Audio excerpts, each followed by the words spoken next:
Assalamualaikum warahmatullahi wabarakatuh. Selamat sore, semangat kompeten untuk kita semua.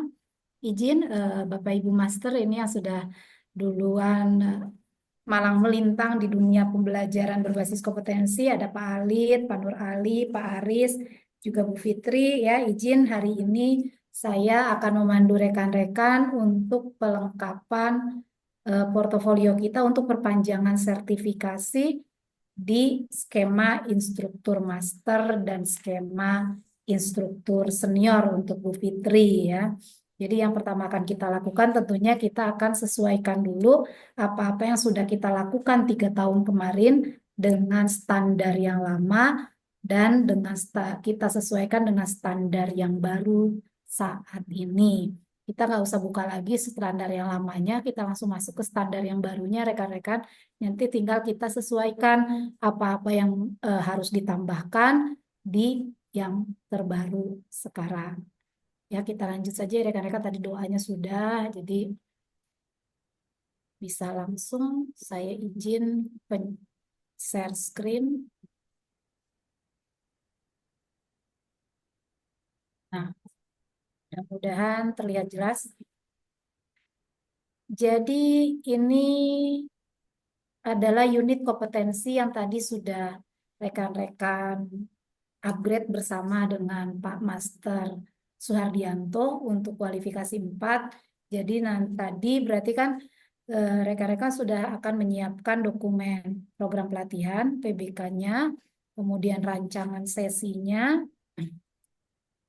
rancangan evaluasi pembelajaran, kemudian rancangan pelatihan tatap muka, K3 di tempat kerja, mengelola literasi, bahasa, dan berhitung, menilai kemajuan kompetensi peserta secara individu, kemudian juga sudah menentukan kebutuhan pelatihan individu, kemudian merancang strategi pembelajaran, mengelola bahan dan peralatan pelatihan, kemudian menyiapkan pelaksanaan pelatihan atau asesmen berbasis kompetensi, melaksanakan pelatihan berbasis kompetensi, dan yang terakhir melakukan asesmen berbasis kompetensi. Ini tadi semua sudah kita upgrade ya rekan-rekan, jadi dipastikan untuk kualifikasi 4 ini kita sudah sangat-sangat kompeten. Nah, nanti keluaran dari level 4 inilah yang kita bawa untuk skema selanjutnya yaitu instruktur senior dan instruktur master. Tentunya Bu Fitri sudah punya 3 tahun yang lalu dokumen-dokumen instruktur senior. Begitu juga Pak Alit, Pak Nur Ali, sama Pak Aris ya, Pak Aris Totulus ini sudah punya 3 tahun lalu kita dokumen untuk KKNI 5. Nah, sekarang akan kita upgrade agar dokumen-dokumen tersebut memenuhi persyaratan sebagai seorang instruktur senior dengan standar SKKNI yang baru, yaitu SKKNI 333 2020. Tadi kita sudah bikin program pelatihannya, berarti dianggap program pelatihan ini sudah ada. Kami minta adalah nanti program pelatihan ini adalah program pelatihan yang memang pernah rekan-rekan lakukan selama 3 tahun terakhir. Ya, kayak Pak Alit mungkin pernah diminta menjadi narasumber untuk metodologi pelatihan. Ya kan, berarti ada level 3, 4, 5, 6. Nah, boleh diambil salah satu itu. Atau pernah juga ternyata ditugaskan menjadi narasumber untuk MSDM. Kemudian kebetulan ada programnya, boleh. Ya, atau misalnya kita sudah biasa membawakan materi-materi K3. Nah, itu rekan-rekan berarti bisa ambil program K3 yang ada atau program metodologi pelatihan yang sudah ada dari Kemnaker. Itu program jadinya, ya. Jadi kita ambil itu.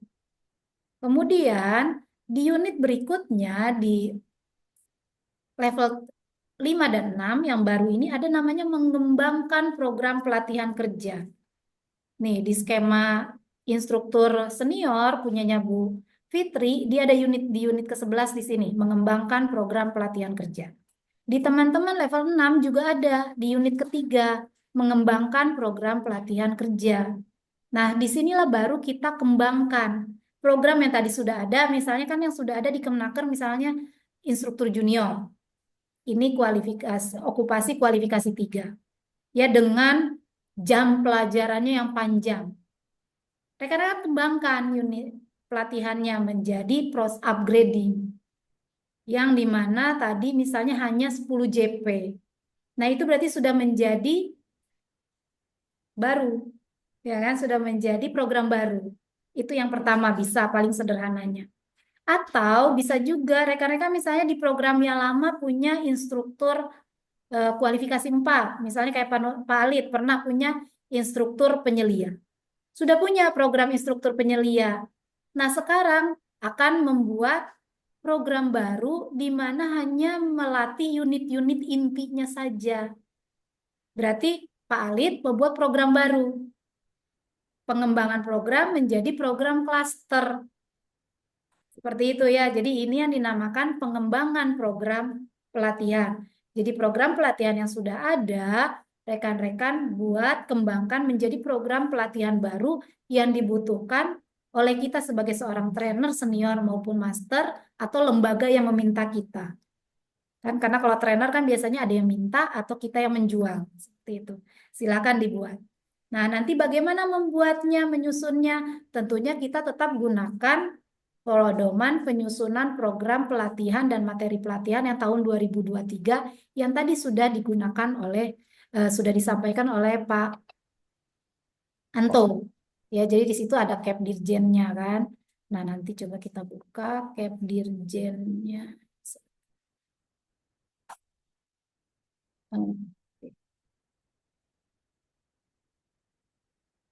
Nah, tampil ya, Pak Alit, Bu Fitri. Pak Aris kemana nih Pak Aris? Sudah sampai. Iya Pak Aris. Ada Bu, ada. Ada, ya wajahnya kemana ini Pak Aris? Nah ini, jadi kita tetap menggunakan pedoman penyusunan program dan materi pelatihan berbasis kompetensi yang berlaku saat ini. Nah nanti isinya baru kita sesuaikan. Yang mana aja sih yang harus kita sesuaikan? Jadi ini misalnya kita tadi ambil instruktur junior yang sudah ada di pemerintah. Berarti yang kita harus sesuaikan di sini. Ini nggak usah ya, ini teorinya kita sudah tahu. Nah ini di sini. Nah, jadi tadi programnya KKNI, ya, yang dulu. Kalau kita punya program yang lama kan KKNI itu, Ya. ya, dengan 10 unit untuk kualifikasi 3. Kita ganti dengan yang baru 9 unit, okupasi. Berarti nanti di kualifikasinya berubah yang tadinya KKNI menjadi okupasi. Ya, seperti itu. Tapi kalau misalnya yang tadi sudah okupasi, instruktur penyelia, kita merubah, ambil unit-unit intinya saja. Berarti program kita menjadi program klaster. Yang tadinya okupasi jadi klaster. Atau kita bikin lagi yang baru, hanya unit saja. Karena saya hanya ditugaskan, nih kayak sekarang lagi banyak pelatihan-pelatihan SDM, hanya job analisis. Jadi hanya ada satu unit kompetensi yang diajarkan.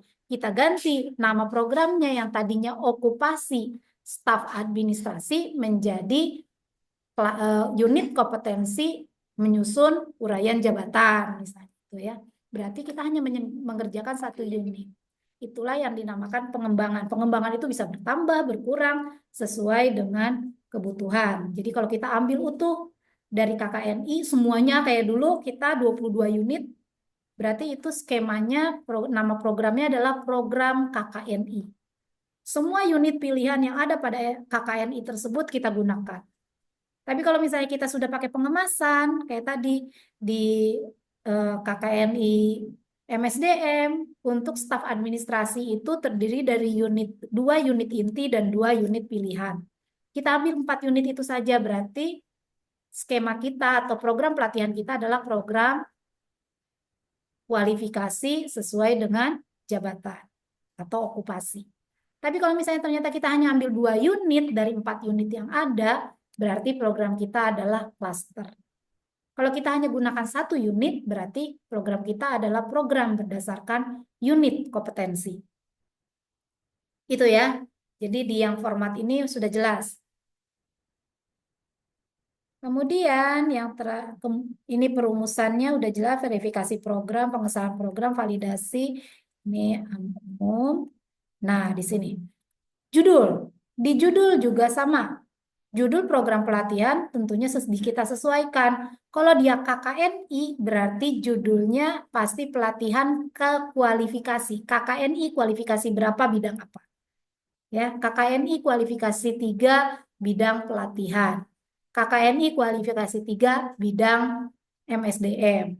KKNI kualifikasi 3 bidang perbankan kalau ada gitu kan, atau bidang-bidang lainnya. Berarti itu namanya adalah program KKNI. Nah, nanti pengkodeannya kita sesuaikan. Di sini tadi yang paling sederhana kan kalau depan ini C ini pasti kode awal. Kalau kita akan gunakannya M berarti M ya. Nah, ini nanti ada cara pengkodeannya. Kalau kita kode hanya unit berarti ya kode unit kita masukkan ya. Nah, jadi nanti kita gunakan KBJI dengan kode-kodenya. Ini nanti ada nih cara penulisannya.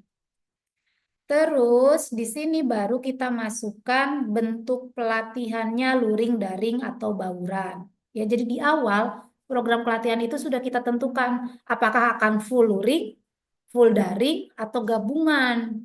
Itu dari awal sudah kita tentukan. Makanya di halaman depan itu ada kan tadi program pelatihannya luring, garis miring, daring, atau bauran. Ini juga kita harus tentukan. Kemudian durasi. Ya, ini kan masih yang atas ya, durasinya. Jenis programnya, metodenya seperti apa, dan lain sebagainya. Jadi sesuaikan, nanti yang membedakan tadi jelas jenis program, kemudian nanti durasi. Kalau di yang program pemerintah kan sudah ada yang 100 JP, 400 JP, dan lain sebagainya. Nah, nanti ketika durasi berubah, berarti persyaratan dari pesertanya pun akan berubah. Ya kan, di yang standar misalnya tadi minimal SLTA, pengalaman 2 tahun. Ternyata kalau misalnya kita mau bikin upgrading, misalnya ditambahkan pengalamannya 5 tahun, punya sertifikat teknis atau lain sebagainya. Jadi yang akan membedakan nanti kenapa durasinya bisa berkurang, berarti itu disebabkan oleh memang persyaratan pesertanya yang lebih spesifik. Seperti itu. Ini nanti rekan-rekan boleh baca ya, profil kompetensi berisi apa-apa ini standar. Nah, ini di persyaratan peserta ini yang nanti akan berubah juga ketika kita menyusun suatu program pelatihan baru. Nah, jadi bisa jadi latar pendidikannya sama, misalnya SLTA sederajat, tapi latar belakang pelatihan dan pengalaman kerjanya berbeda. Makanya yang tadinya 100 JP bisa jadi misalnya 30 JP, 20 JP, atau bahkan 10 JP. Ya. Atau nanti jenis pelatihannya yang tadinya pelatihan baru ini hanya upgrading, itu juga akan menentukan. Tapi untuk persyaratan instruktur ini tetap sama.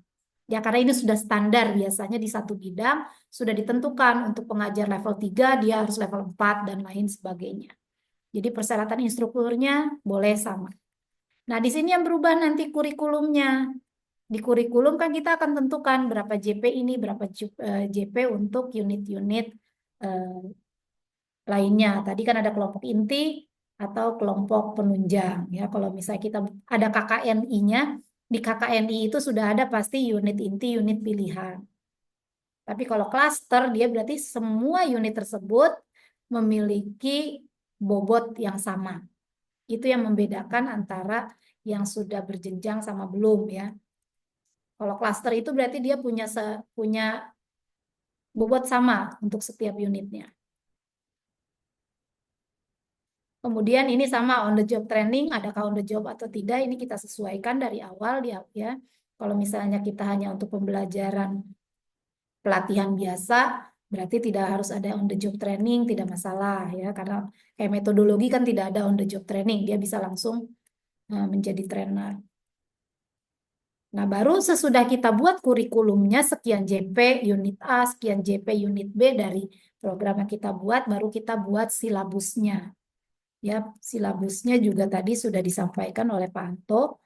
Jadi kita tidak bahas terlalu detail. Yang penting di situ ada elemen kompetensinya, ada KUK-nya, ya kan, ada indikator, dan ada pengetahuan, keterampilan, dan durasi. Ini tadi ya. Kemudian daftar peralatan, bahan, ini sudah tentunya kita sudah hafal betul. Peralatan bahan yang wajib digunakan adalah yang tertera pada setiap unit kompetensi. Di unit kompetensi bicaranya A, B, C, berarti alat bahan itu harus ada. Ya, kalau di SKKNI kan dia tidak alat bahan, tapi peralatan dan perlengkapan. Kalau peralatan sudah pasti dia masuk ke peralatan. Kalau perlengkapan kita sesuaikan kembali, perlengkapan itu akan masuk ke alat atau bahan.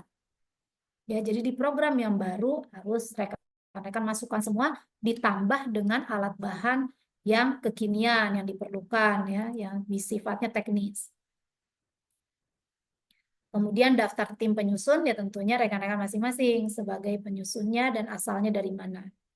Ya, karena kita bicara narasumber instruktur berarti asal lembaganya adalah lembaga pelatihan. Ya, jadi kalau misalnya ternyata Pak Alit di kampusnya ada lembaga pelatihan, boleh gunakan itu, atau bermitra dengan lembaga ABC, nah boleh gunakan lembaga tersebut. Ya, jadi bukan lembaga sertifikasi yang dicantumkan, karena lembaga sertifikasi adalah pemberi sertifikasi, bukan pemberi pelatihan. Nah, ini di penulisan program ternyata sudah ditentukan huruf-huruf yang digunakannya apa, ukuran kertasnya apa. Jadi nanti silakan template-nya rekan-rekan sesuaikan ya. Nah, di sini sudah ada panduan penulisan, covernya terdiri dari logo kita masing-masing. Kemudian ada tulisan program pelatihan, tadi sudah ada punya Pak Anto. Yang kurang dari punya Pak Anto tadi adalah judul programnya. Tadi sudah ada program pelatihan berbasis kompetensi, langsung kode program. Sebelum kode program, kita masukkan judul programnya apa. Tadi sesuaikan apakah KKNI, kualifikasi okupasi, klaster, atau unit. Kemudian ada kata pengantar. Tadi sudah disediakan kata pengantarnya. Boleh rekan-rekan rubah sesuai dengan ininya kekhasan rekan-rekan. Boleh gunakan yang sudah ada dengan merubah nama program dan lain sebagainya sesuai dengan program kita. Ada daftar isi, ada struktur program, ya kan? Kemudian ini lanjut ke penyusunan materi pelatihan berbasis kompetensi. Jadi untuk program pelatihan, pengembangan program cukup sampai halaman 15. Ini digunakan oleh kita yang level 5 dan level 6. Kita tentukan ya tadi programnya mau ambil yang mana. Yang biasa kita lakukan tentunya. Dan di bawahnya ada namanya penyusunan materi pelatihan berbasis kompetensi. Kalau dulu ini namanya menyusun modul pelatihan. Ini ada di kualifikasi 5 ya, punyanya Bu Fitri. Jadi Bu Fitri setelah membuat program harus membuat modulnya. Nah, modul ini baru per unit kompetensi. Kalau tadi gunakan klaster, ambil salah satu unitnya. Kalau gunakannya ternyata tadi nama programnya adalah program unit kompetensi, berarti unit kompetensi itu saja yang dibuat modulnya. Ya, tapi kalau misalnya kita bikinnya misalnya okupasi, instruktur junior ada 9, berarti harus punya 9 modul. Ya, seperti itu. Nah, ini saya sarankan kalau teman-teman adalah seorang trainer metodologi, kami harapkan punya semua, ya, Pak Alit, Bu Fitri, Pak Nur, sama Pak Aris. Jadi ketika kita biasa menjadi narasumber kualifikasi 3, ada 9 unit kompetensi, berarti kita punya programnya utuh untuk 9 unit, kemudian punya materi pelatihan untuk 9 unit. Kenapa? Karena biasanya mitra kami nih, mitra-mitra penyelenggara pelatihan minta, Ibu boleh kami diberikan programnya seperti apa, kemudian materi pelatihannya seperti apa. Jadi alangkah baiknya kita sebagai trainer, tentunya sudah trainer senior dan master, punya ya seluruhnya. Tahapannya sama ini ya, penyiapan materi, ada kurikulum, ada matriksnya. Kita sudah bikin matriksnya seperti apa. Nah, referensi-referensinya yang kita perlukan apa, draftnya seperti apa, sudah kita semua siapkan. Ya, nanti baru kita susun. Nah, di sini. Struktur dari modul PBK terdiri dari pengetahuan, keterampilan, evaluasi, dan lampiran. Ya, jadi ini dia sudah ada sama template-nya sudah ada. Nanti boleh di akhir saya akan berikan ke Mas Tri untuk template modul dan program ya. Jadi rekan-rekan boleh ambil dari situ, tinggal sesuaikan isinya. Kemudian aturan jenis. Nah, penulisannya juga sama ya, pakai Bookman All Style dengan ukuran A4. Ya, jadi sudah ada covernya juga sama, ada logo, kemudian ada modul, tulisan modul, judul modulnya apa, dan kode unit kompetensinya apa. Ya, ada gambar, ya, kemudian ada identitas instansi atau penyusun materinya. Sama ada kata pengantar, ya, dan ini ada bagaimana kita cara menyusunnya.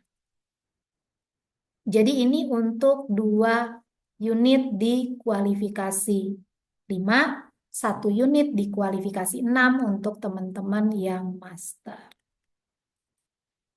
Oke. Ini ya, ini sudah ada di sini lampiran-lampirannya yang untuk membantu kita nanti bagaimana menyusun suatu program dan modul yang sesuai.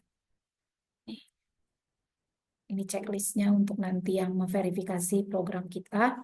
Nanti berarti rekan-rekan setelah ada programnya boleh diverifikasi mandiri ya, boleh juga eh, sudah kita validasi sendiri.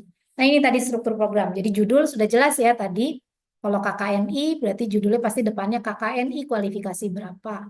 Kodenya juga mengikuti KBLI dan KBJI. Kemudian jenis programnya berarti kualifikasi nasional. Kemudian yang kedua okupasi. Okupasi juga menggunakan nama jenis programnya adalah kualifikasi, tapi di sini dituliskan skemanya okupasi. Klaster, nih tadi yang misalnya okupasi A menjadi klaster 2 unit, atau misalnya ternyata kita tambahkan KKNI-nya sudah dia kelompokkan 4 unit, 2 unit inti, 2 unit penunjang. Kita tambahkan lagi karena ternyata ada unit-unit non kompetensi yang menunjang pekerjaan itu, maka dia sudah menjadi skema cluster. Walaupun unitnya lebih banyak ya itu. Jadi jenis program ini kita harus sudah paham betul karena kita sudah di level senior dan master ya. Jadi jangan lagi bingung. Metode tadi luring, daring atau bauran sudah ditentukan di awal. Jadi kalau kita sudah tentukan luring, ya berarti pelatihannya nanti adalah luring. Jadi jangan sampai kita tentukan luring, taunya pelatihannya blended bauran. Taunya jadi daring. Ya karena ini nanti akan mempengaruhi alat bahan yang digunakan, akan ada perbedaan. Tujuan tadi sudah diberikan, pokoknya kita adalah tujuannya untuk memastikan kompeten boleh, ya tadi dapat mampu udah boleh, yang penting dia ujung-ujungnya adalah kompeten pada judul program kita tersebut ya. Profil di sini tuh membuat rincian bahwa peserta mampu melakukan aktivitas sesuai dengan capaian unit kompetensi. Kalau yang kualifikasi klaster berarti kita tuliskan unit kompetensinya ya. Kalau misalnya kita pakai unit kompetensi berarti kita tuliskan bisa elemen kompetensinya di sini. Jenis standar harus jelas apakah SKKNI, SKK atau SKI. Nah, di sini kan kelihatan ya teman-teman ada jenis standar kompetensi SKKK dan SKKI. Jadi, standar SKK kalau misalnya punya standar SKK di organisasi kita, kita bisa bikin tetap program pelatihannya. Jadi tidak harus dipaksakan menjadi standar SKKNI. Ya, tapi kan ada syaratnya SKKK dan SKKI ini harus sudah divalidasi Kementerian Pembina Sektornya. Ya, seperti itu. Jadi dia sudah ada validasi dari kementerian, biasanya yang tanda tangan adalah setingkat dirjennya. Dan dia itu isinya sudah, urutannya sudah seperti SKKNI. Tapi kalau masih draft, berarti itu belum bisa kita sebut SKK. Ya, jadi yang namanya SKK, SKKI ini berarti sudah tervalidasi oleh Kementerian Pembina Sektor. Nah, tadi di sini peserta. Nah, ketika kita merubah suatu program, mengembangkan suatu program, berarti daftar pesertanya ini, persyaratan peserta ini yang bisa berubah sesuai dengan kebutuhan. Ya, kalau instrukturnya dia tetap sama. karena ini batas minimum. Kurikulum tadi sudah ada kelompok inti, kelompok penunjang, ya boleh rekan-rekan buka, berarti kalau dia okupasi atau KKNI di situ sudah ada ya kelompok-kelompok intinya, penunjangnya apa. Tapi kalau misalnya ternyata kita adalah buatnya klaster, berarti kalau kelompok inti adalah tugas-tugas utama, kelompok-kelompok penunjang adalah yang tadi kayak soft skill kah, keagamaan kah, kesehatan kah, dan lain-lain yang memang tidak ada unit SKKNI-nya. On the job ada atau tidak, silakan sesuaikan. Nah, ini agak miring ya. Nah, ini silabusnya. Jadi silabusnya itu ada elemen, KUK, indikator, kemudian pengetahuan dan keterampilannya sudah dipisah, dan terakhir durasinya. Ya, jadi silakan rekan-rekan isi sesuai dengan kebiasaan dan tentunya penilaian profesional kita sebagai seorang ahli pada bidang tersebut. Peralatan bahan tadi sudah dijelaskan ya, alat-alat bahan wajib yang ada di unit SKKNI, spesifikasinya apa, satuannya apa, dan jumlah yang diperlukan berapa. Ini biasanya tergantung pada jumlah peserta. Misalnya kita menargetkan dalam satu pelatihan 10 peserta, berarti jumlahnya harus mencukupi untuk 10 peserta. Kalau misalnya ternyata kelas besar ada 100 orang, berarti juga peralatan yang digunakan harus memenuhi untuk 100 orang. Ya, jadi seperti itu. Oke, ini terakhir daftar bahan. Nah, terakhir baru penyusun. Di sini namanya siapa, lengkap dengan gelar. Silakan tuliskan profesinya sebagai trainer di mana.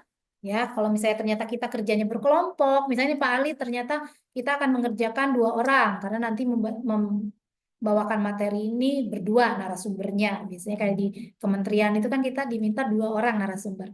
Boleh berarti dibuat berdua. Atau kita punya asisten trainer junior yang membantu kita menyusun program yang kita buat atau modul yang kita buat. Silakan boleh dituliskan namanya.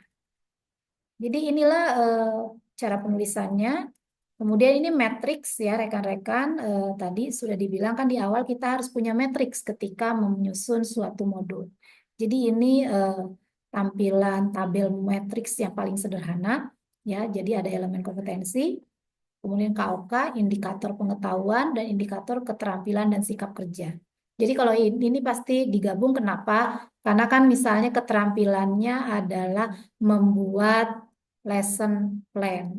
Nah, berarti dia harus apa? Ketika membuat lesson plan, dia harus teliti dan tepat. Nah, gitu ya. Jadi dia masuk langsung di indikator sini, digabung. Jadi dia harus teliti dan tepat dalam membuat sumber pembelajarannya tadi yang di atas. Silakan rekan-rekan masukkan modul kah, Kepres kah, apa dan lain sebagainya.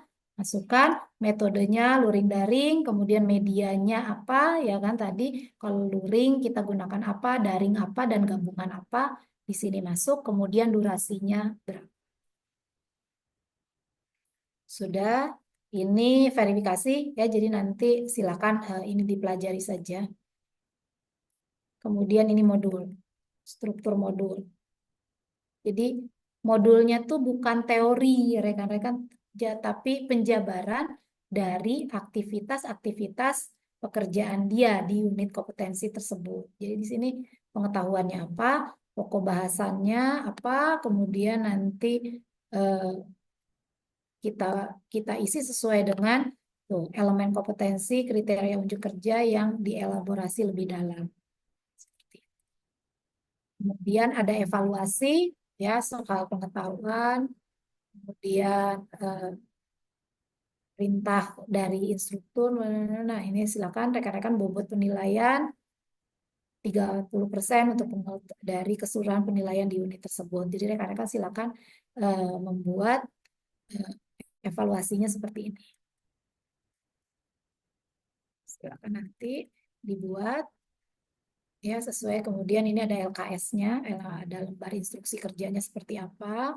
Baca, kemudian skenarionya dinarasikan ya. Jadi sebagai seorang trainer Anda diminta untuk apa-apa gitu. Ya, kemudian dalam mengerjakan ini harus disiapkan apa-apa.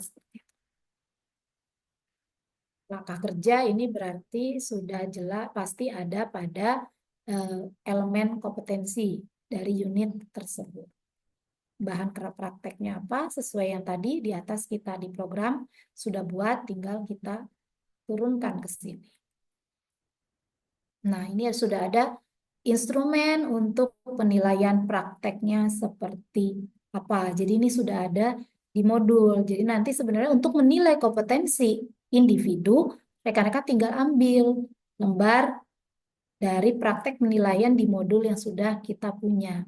Makanya semakin banyak penilaian praktek, instrumen penilaian praktek yang kita punya, maka kita sudah punya bank soal ibaratnya gitu kan. Nah, seperti itu ya. Kemudian ada evaluasi keterampilan, unit kompetensi ABC, kemudian ini kompetensi perilakunya tadi yang diminta apa, indikatornya, kemudian apa saja uraiannya, dan capaiannya seperti apa. Di sini sudah disampaikan bahwa kamus istilah adalah istilah yang digunakan dalam teori dan praktek pada pelatihan tersebut. Nih daftar terakhir, daftar nama penyusun, dan ada unit kompetensi saja. Nah, ini untuk 2 unit. Pertama di struktur senior, rekan-rekan. Silakan Bu Fitri, kalau ada yang ingin ditanyakan, boleh ditanyakan. Pak Alif juga kalau misalnya ingin memberi masukan atau berdiskusi, boleh. Pak Aris dan Pak Nur Ali juga boleh. Silakan. Untuk 2 unit pertama kita.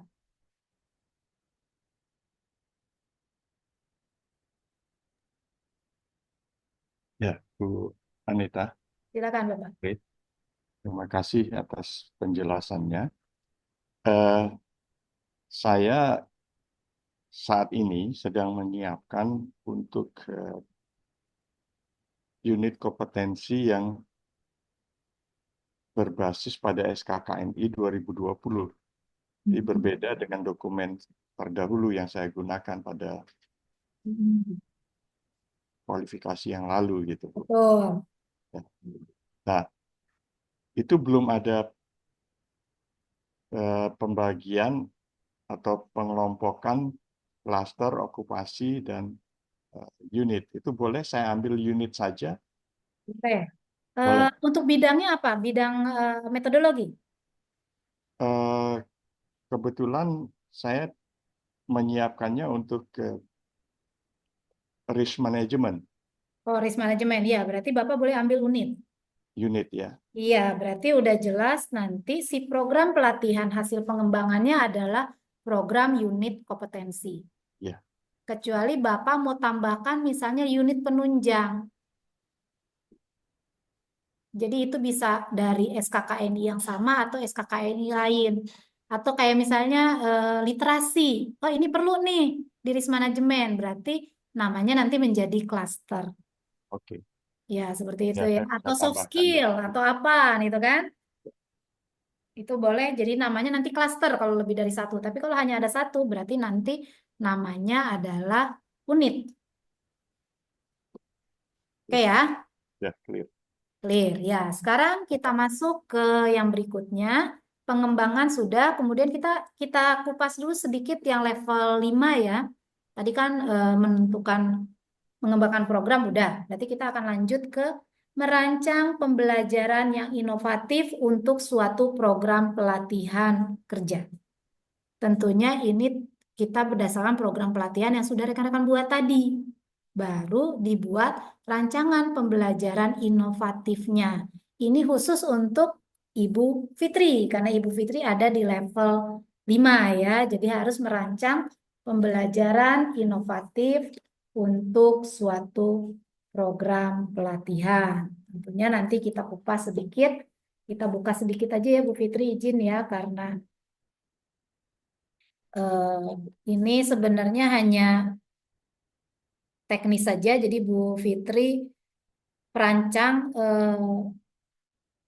program pelatihan ini bikin suatu rancangan pembelajaran yang inovatif. Inovatif ini bisa berupa dari peralatan yang digunakannya, bisa juga inovatif dalam memberikan materinya. Jadi Kan Bu Fitri sudah punya rancangan. Nih di sini, rancangan penyajian materi pelatihan, rancangan sesi. Nah, rancangan sesi ini dibuat yang inovatif. Kalau tadi rancangan sesinya mungkin hanya untuk 1 unit, berarti ini untuk 1 program pelatihan.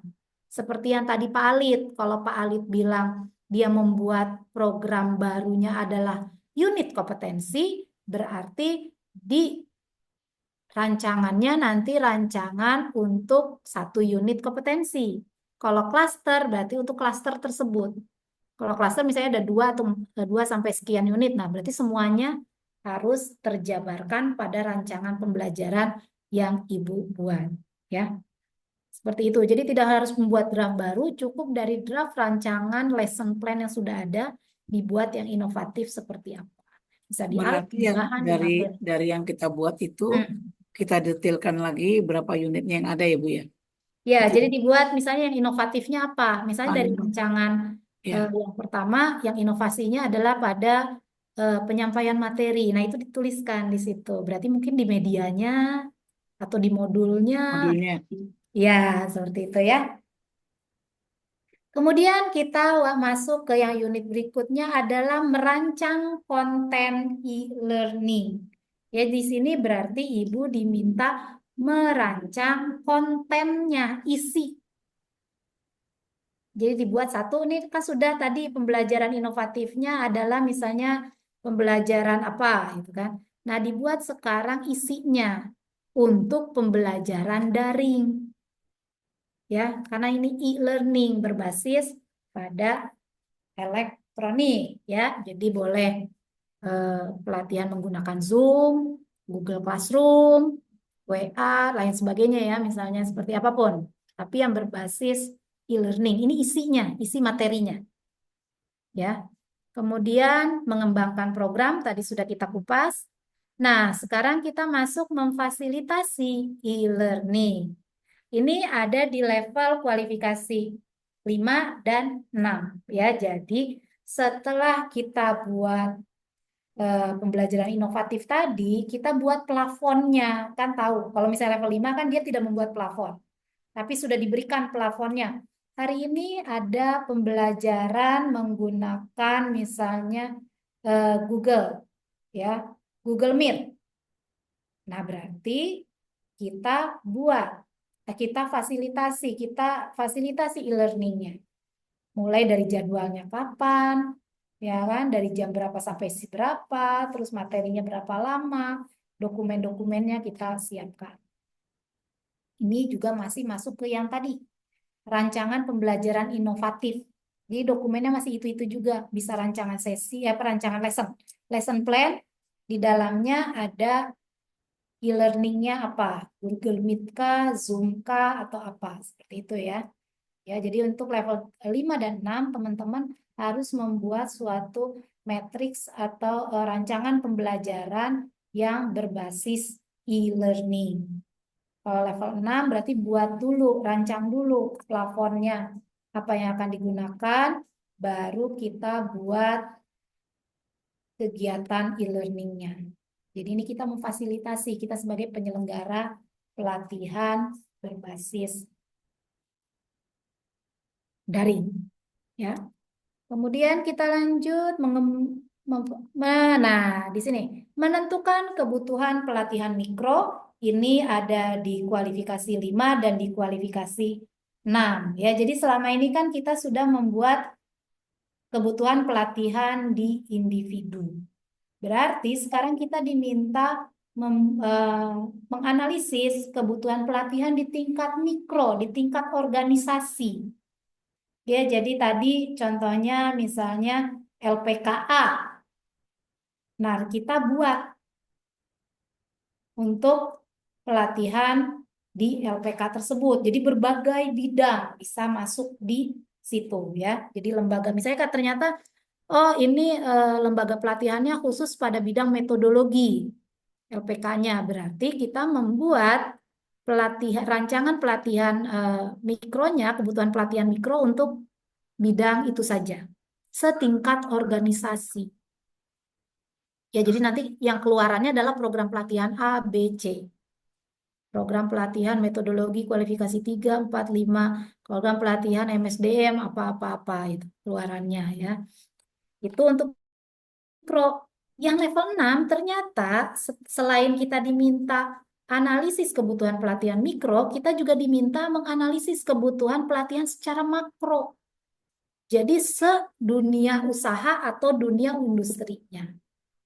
Jadi kita buat juga ya. Jadi kalau misalnya tadi di level 4 kita hanya tentukan kebutuhan pelatihan di individu. Jadi di individu di lembaga kita akan melakukan pelatihan A, B, C, MSDM, staff gitu kan. Atau hanya unit kompetensi menyusun job analisis. Nah, itu di individu. Tapi di mikro berarti ada program-program pelatihan yang kita akan kita hasilkan dari hasil analisis mikro kita ya di lembaga kita. Makro secara global. Ya, jadi potensi di daerahnya, misalnya Pak Alit di Yogyakarta secara makro yang dibutuhkan tuh apa saja. Nah, nanti itu dibawa untuk analisis mikronya di lembaga Pak Alit. Seperti itu ya. Gambaran besarnya seperti itu. Kemudian kita masuk ke menyusun modul sudah. Nah, untuk Ibu Fitri ada namanya pelaksanaan pelatihan jarak jauh. Ya, ini adalah bentuk fasilitasi e-learningnya. Tadi kan kita sudah buat tuh memfasilitasi e-learning. Nah, sekarang kita ngajarnya dalam kelas online tersebut. Jadi untuk Bu Fitri, ketika nanti membuat materi, rekaman materi PPT, micro teaching, buat micro teachingnya untuk kelas daring. Ya, kalau level 6 kan kita sudah tidak show lagi ya, udah nggak ngajar lah ibaratnya, lebih banyak ke pengembangan. Nah, jadi tidak perlu membuat, tapi kita harus menyiapkan plafonnya di sini level 6. Plafon yang digunakan, kemudian kita fasilitasi, tapi kita sendiri tidak terlibat pada pelaksanaan pelatihan jarak jauhnya biasanya, tapi kadang kita masih tetap turun ya, tergantung organisasi kita. Untuk unit-unit tertentu atau untuk level-level tertentu, teman-teman instruktur master biasanya masih turun. Seperti di metodologi, instruktur master ya melaksanakan pelatihan jarak jauh untuk kualifikasi 3, 4, 5 sampai dengan 6. Ya, seperti itu. Jadi kalau di bidang metodologi biasanya kan kita justru seorang trainer master yang turun untuk memberikan materi. Di MSDM juga begitu biasanya. Ya, pelaksanaan pelatihan jarak jauhnya berarti silakan nanti dibaca unit kompetensinya dan disesuaikan membuat materi PPT dan rekamannya berupa pembelajaran daring berbasis kompetensi ya Ibu Fitri ya. Ini spesial untuk level 5. Kemudian kita membahas berikutnya adalah melakukan kaji ulang strategi pembelajaran dan melakukan tindakan korektif pelaksanaan pelatihan kerja. Ini dia ada di level 5. Tapi unit ini membantu kita yang kualifikasi 6 dalam mengevaluasi pelaksanaan suatu program pelatihan. Ya, ketika kita di sini di unit 13 level 6 kan ada mengevaluasi pelaksanaan suatu program pelatihan. Biasanya ini kita evaluasi berdasarkan hasil dari kaji ulang pembelajaran dan tindakan kolektif pelatihan kerja yang dilakukan oleh lembaga kita. Hasil akhirnya baru kita evaluasi secara pelaksanaan dan secara biaya ya. Jadi untuk level-level 5 dan 6 ini dia masih saling berhubungan, kait mengait. Memang teman-teman di level 5 kan masih melakukan kegiatan-kegiatan analisis ya, turun langsung. Biasanya rekan-rekan yang mensupervisi teman-teman trainer level 4. Sedangkan level 6 adalah kita yang mengkolektif biasanya, yang akhirnya membuat rancangan baru, evaluasi baru, program baru ya nanti ke depannya. Seperti itu. Sampai sini gimana Bu Fitri? Apakah ada yang ingin ditanyakan? Sekarang kita akan coba buka untuk kalau mikro makro itu sudah standar ya, jadi kita tidak perlu bahas lagi. Dia tinggal ya secara organisasi aja di LPK kita atau di lembaga pelatihan kita perlu eh, apa saja pelatihannya. Kemudian kita berarti masuk ke kaji ulang strategi pembelajaran dan tindakan korektif pelaksanaan pelatihan kerja. Ini nanti akan membantu teman-teman yang ada di level 6.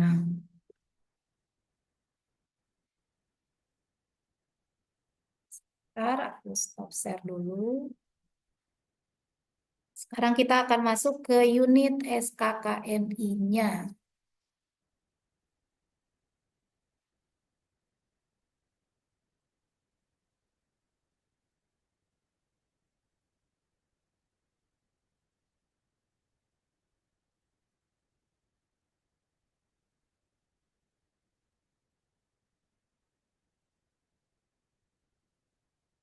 Kita cek dulu. Unit kaji ulang adalah 081.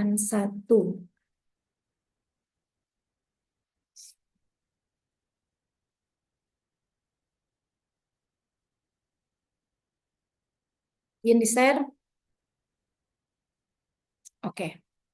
Sudah tampil ya rekan-rekan. Jadi ini unit untuk kaji ulang strategi pembelajaran. Jadi yang pertama kita lakukan adalah mengevaluasi strategi pembelajaran. Kriteria evaluasi strategi pembelajaran diidentifikasi dari parameter pembelajaran.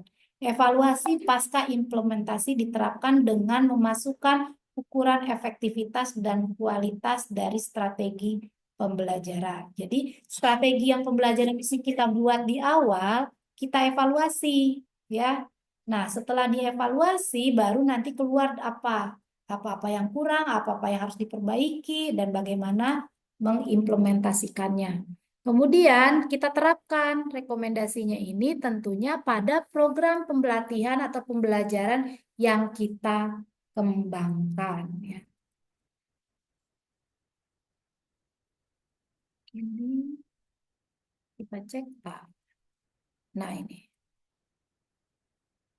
Ketika kita membuat evaluasi, berarti kan harus ada dokumen pengukuran efektivitas strategi pelatihan yang kita lakukan, apa saja yang kita nilai, misalnya kan keefektifan mulai dari trainernya, bahannya, penetapan pesertanya, biayanya, dan lain sebagainya. Kemudian baru nanti kita buat dokumen laporannya. Kemudian tindakan korektif ini rekan-rekan parameternya silakan bisa ditentukan di lembaga masing-masing seperti apa ya nanti disesuaikan nanti hasilnya juga rekan-rekan boleh buat bebas ini tidak ada panduan harus A, harus B, harus C, tapi yang paling gampang kita bisa gunakan perangkat asesor kita. Perangkat asesor itu kan ada yang menilai evaluasi. Tinggal kita ganti isinya sesuai dengan kebutuhan-kebutuhan pada strategi pembelajaran. Yang dievaluasi apanya. Di sini kan ada aspek kritisnya. Tadi kita udah bahas aspek kritis ya, Bapak Ibu. Menerapkan langkah-langkah strategi pembelajaran. Jadi, ketika kita di awal sudah membuat strategi pembelajarannya seperti apa, jadi kita pastikan kita terapkan, kita lakukan dari A sampai Z-nya. Kalau kita lakukan, berarti dievaluasinya nanti tidak akan banyak temuan. Tapi kalau misalnya kita tidak terapkan, nanti berarti akan ada temuan-temuan. Nah, temuan-temuan itu yang nanti dievaluasi kurangnya apa, kemudian langkah perbaikannya seperti apa. Unit yang terakhir untuk kualifikasi 5, melakukan tindakan korektif pelaksanaan pelatihan kerja. Berarti ini kita buat monefnya. Ya, monitoring dan evaluasi terhadap pelaksanaan pelatihan yang sudah kita lakukan. Nih di sini. Berarti kan kita buat sudah ada laporan, sudah ada monitoring evaluasi dari hasil monitoringnya, laporannya. baru kita gunakan untuk membuat tindakan korektifnya nanti seperti apa. Ya, jadi apakah harus ada penambahan waktu pelatihan atau harus ada ternyata internalisasi untuk trainernya. Kalau misalnya ternyata temuannya itu tadi dari hasil evaluasi monitoring strategi pembelajaran ternyata trainer A dan B beda nih dalam memberikan. Berarti kan harus ada internalisasi, kita ada upgrading internal, itu juga bisa dalam ini tindakan korektifnya ya. Bisa jadi mungkin ternyata plafonnya yang bermasalah, bisa masuk di sini gitu kan. Ternyata plafon yang digunakan ini tidak bisa mensupport. Jadi kita cari plafon baru, itu bisa tindakan korektifnya seperti apa. Seperti itu. Atau ternyata kita harus ganti metode yang dulunya bauran ternyata nggak efektif. Jadi memang harus ya luring aja, daring atau daring aja gitu kan. Atau kebalikannya gitu yang tadinya luring ya kita bisa bikin hibrid bauran ya. Jadi ada online, ada offline, nanti ada kelasnya bareng-bareng yang online dan offline dan lain sebagainya. Banyak. Nah, di sini setelah kita analisis, kita simpulkan ya kan? Semua aspek tentunya kita pertimbangkan. Nah, setelah disimpulkan, baru kita gunakan nih tindakan korektif yang tepatnya apa untuk pelatihan yang sudah berjalan. Dan lanjut dengan melaksanakan tindakan korektif yang dipilih. Seperti itu. Biasanya sesudah ada tindakan korektif hasil monitoring, nanti program pelatihannya akan berubah. Ternyata pelatihan ini tidak efektif, lebih efektif ini, kan? Jadi akhirnya kita akan mengembangkan lagi program pelatihan yang sudah ada. Oke, untuk sini apakah ada yang mau ditanyakan atau mau didiskusikan? Boleh. Nih Pak Nur Ali kayaknya udah mulai standby nih. Ayo Pak Nur Ali untuk lembaga barunya mungkin bisa dibuat pengembangan program pelatihan ya. Oh masih di jalan sepertinya itu. Masih di jalan. Baru Iya, iya. kelihatan safety beltnya itu. Tadi nggak kelihatan. Siap, siap, siap. Ya, boleh nih Pak Nur ya, Pak Firman dan rekan-rekan nih kita karyakan untuk pengembangan program pelatihan. Oke, siap, siap. Ya. Baik, Pak Aris, adakah Pak Alin? Masih di jalan saya juga, Ibu. Oh, masih di jalan juga sih ya. Berkembang Ikut-ikutan terus, aja ini. berkembang terus. Di jalan Luar ini. biasa ya Aduh, rekan-rekan kita ya. Kita nunggu undangannya Pak Lid, Bu Fitri. Pokoknya sering jalan-jalan nih. yang bos yang Ini. ini, yang lagi di mobil. Jangan sendirian aja Pak Aris, ajak aja. Kemarin belah duren kita belum diajak nih sama Pak Anur nih udah keluar kota aja. Iya, Pulang ini nanti dari gimana Medan. ini? Hati-hati ya bawa bungkus-bungkus duren dari BPNI Asro udah dua kali belah durian di rumah, kok Inas belum ya? Iya gimana? Kita kapan? Ayo, kapan yuk? Ya, Ayo, boleh. Tanggal berapa? ya monggo. Sesudah tanggal 5 Aman, Februari. aman. Giliran saya udah mau Aman ke aja airport, boleh. dibilang ayo, gimana sih? Pak Ali, jangan mabuk durian sendiri dong. Ajak Mabuk aja. Ayo, ayo, kapan? Udah, tentuin tanggalnya. Aku mah siap-siap aja, aman. Ya, boleh ya. Sesudah tanggal Yuk, ya. siap, siap, Bu. Ya, nanti kita koordinasi sesudah tanggal 5 Catat Bu Anita. Iya. Pak Nur kapan bisa, Bu Fitri bisa kapan? Pak Alit, ayo Pak Alit. Meluncur. Ya, meluncur ya. Meluncur. Pak Aris juga lah, Pak Aris kan bolak-balik mulu nih. Sekalian nanti asistensi Pak Nur. Nah, siap. Nanti kan asisten kan buat kita ya. Dorong siap. terus. Wakilin Prof. Bu Grahita. Anita nanti kan di asistensi ya, Bu Anita ya. Siap, Pak Aris siap. di sampingnya Ya, siapa itu? supporting role. Pak Aris yang di samping siapa? Ya. Oh ini. Oh, aneh.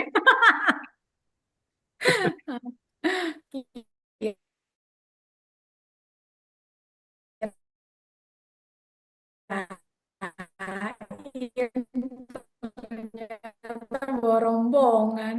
Iya, ada rombongan ini, rombongan sirkus. Siapkan dulu, kemudian lakukan asistensi di Depok gitu. Siap. Ya Mantap, Pak Nur mantap. ya. Oke. Ya, kita jadwalkan nanti. Baik, sekarang kita lanjut. Berarti sudah kita bungkus ya Bu Fitri untuk yang level 5. Semuanya sudah. Jadi PR-nya itu bikin program, pengembangan program, kemudian rancangan lesson plan-nya di dalamnya harus mengandung pembelajaran yang inovatif pada strateginya, kontennya, isinya nanti pembelajarannya harus pembelajaran daring, kemudian fasilitasi daring tentunya, dan nanti dibuatlah kaji ulang ya, monitoring evaluasi untuk strateginya saja dan pelatihan secara umum, dan terakhir baru kita buat tindakan korektifnya apa. Oke ya, sudah clear. Sekarang kita masuk ke yang level 6. Yang level 6 ini dia agak berat nih yang harus disiapkan. Makro, mikro sudah. Nah, rancangan pemasaran. Di sini strategi pemasaran ini sama ya. Silakan dibuat rancangan strategi pemasarannya seperti apa. Boleh berupa metrik, boleh berupa rancangan bisnis. Tapi nanti dia masuk kepada rencana bisnis. Rencana bisnis ini yang kita minta Renstra ya, rekan-rekan. Jadi untuk level 6, dokumen yang pertama kita minta tentunya selain program pelatihan, baru adalah rencana bisnis atau Renstra-nya, di mana di dalamnya sudah mencakup tadi strategi pemasarannya, apa yang digunakan, platform untuk e-learningnya apa, kemudian mitra-mitranya, pengembangan jejaring mitranya siapa saja di situ ya, kemudian bagaimana melakukan negosiasi, ini sudah tidak perlu kita bahas lagi, ini sudah jago-jagonya semua di sini ya, tinggal diaplikasikan saja. Makro tadi sudah menentukan kebutuhan pelatihan makro ya di industri, di dunia usaha pada wilayah kita atau daerah kita atau sektor kita. Silakan rekan-rekan mau ambilnya per sektor kah atau mau ambil per wilayah kah, terserah ya. Kemudian memasarkan program pelatihan kerja. Jadi pemasarannya juga kita minta ini boleh tadi berupa proposal, manual kah, atau pakai media elektronika ya kan, medsos kah, dan lain sebagainya. Nah, yang kita akan bahas sekarang di sini adalah mengevaluasi, merumuskan standar, membuat peta, mengevaluasi suatu program pelatihan kerja, dan evaluasi biaya pelatihan kerja. Kita buka dulu yang level master. Negosiasi mitra, nggak usah ya, ini udah jelas.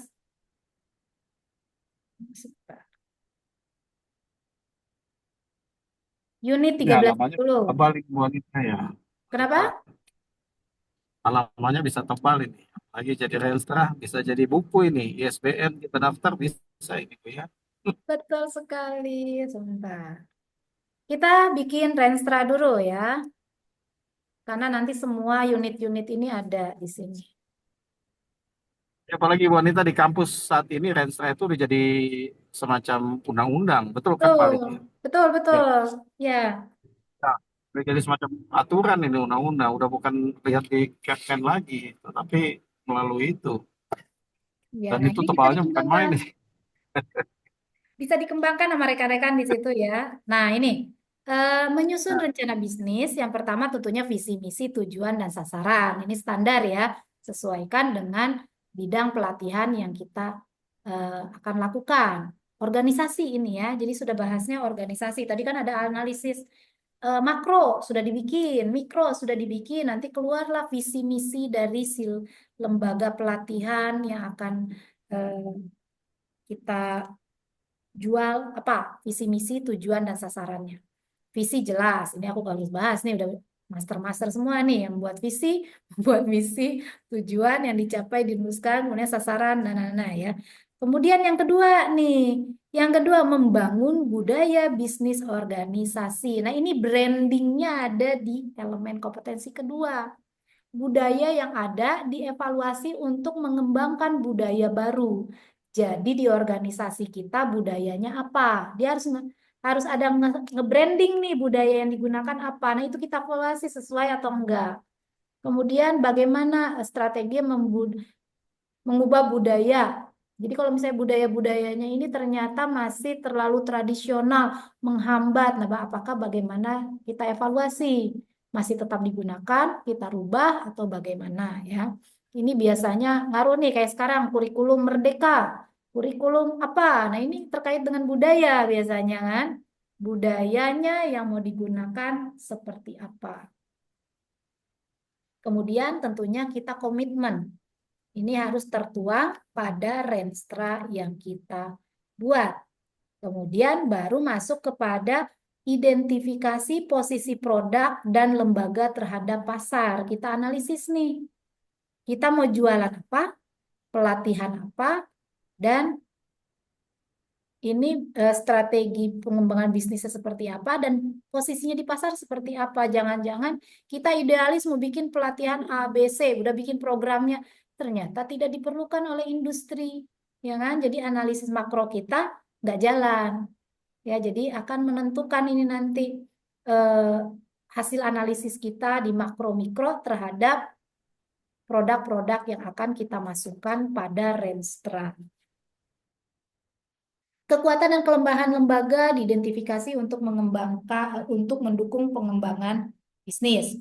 Posisi lembaga pelatihan terhadap pesaing diidentifikasi untuk menentukan strategi bisnis di masa yang akan datang. Ya, jadi ini kan berarti nanti kita harus bahas tadi evaluasi pelatihannya dan juga biayanya, sehingga strategi bisnis kita yang akan datang lebih baik lagi, tepat sasaran.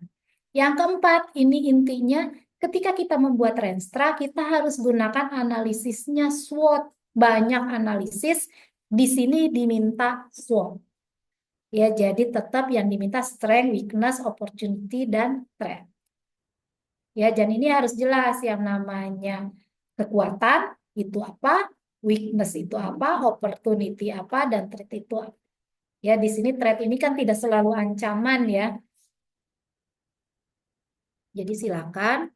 Ini tentunya kondisi objektif internal lembaga harus diidentifikasi ya. Jadi kita nggak boleh pakai banyak perasaan nih, harus objektif secara internal, secara eksternal. Nah, baru kita bahas bersama dan nanti di akhir ditemukan strategi barunya seperti apa agar semua weakness dan threat yang ada ini menjadi opportunity dan kekuatan dari lembaga kita. Kemudian dari situ baru dirumuskan strateginya menjadi Renstra atau strategi bisnis. Ya, diaplikasikannya nanti seperti apa. Kemudian dibuat juga rencana tindak lanjut, monitoring, dan mengevaluasi hasil monitoring strategi tindakan bisnis yang sudah dilakukan. Jadi kalau misalnya ternyata kita masih bergelut di dunia yang sama, 3 tahun kemarin kita bikin Renstra apa, berarti itu yang akan kita evaluasi, kita monitoring, sehingga nanti keluar rencana tindak lanjut menjadi Renstra baru. Tapi kalau misalnya ternyata Renstra lamanya sudah tutup buku, berarti kita susun Renstra baru ya, terkait pelatihan-pelatihan yang akan kita lakukan. Di sini rencana bisnis dibuat secara periodik dan senantiasa dievaluasi untuk perbaikan dan pengembangan. Ya, jadi untuk yang monitoring, evaluasi, ini periodik kita lakukan. Kan Renstra itu umumnya 5 tahun. Setiap tahun bisa kita lakukan perbaikan, pengembangan, ya kan, nanti keluar lagi Renstra evaluasi dan lain sebagainya.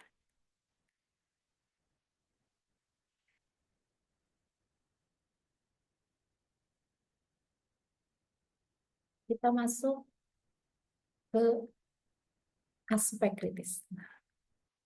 Jadi rekan-rekan ketika kita menyusun rencana bisnis jangan sampai kita lewatkan bagaimana kita mengefektifkan setiap perbedaan persepsi yang ada ya. Jadi ini harus kita benar-benar bahas, kembangkan, analisis ya, sehingga nanti keluar rencana strategi yang baru yang sesuai.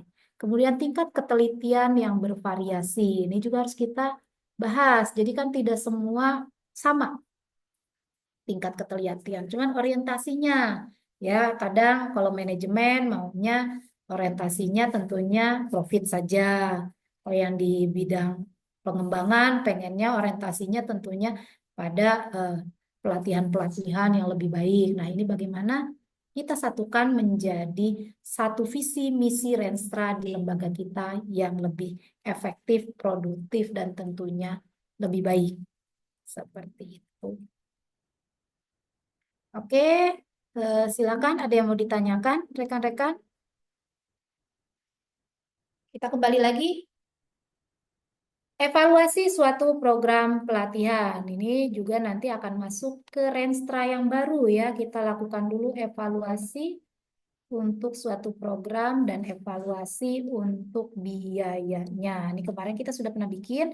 Nah, nanti yang diminta tentunya evaluasi untuk suatu program pelatihan yang memang sudah rekan-rekan lakukan selama 3 tahun kemarin. Ya, kayak Pak Alit kan banyak tuh kegiatan pelatihan-pelatihan yang sudah pernah dilakukan. Nah, salah satunya diambil. Itu yang kita evaluasi. Ya, sama Pak Aris dan Pak Nur Ali juga begitu. Boleh di bidang pelatihan, boleh di bidang MSDM, boleh di bidang teknis masing-masing. Yang penting yang sudah pernah dilakukan secara menyeluruh, nah itu kita evaluasi pelaksanaannya dulu untuk yang pertama. Berarti ada di unit 84.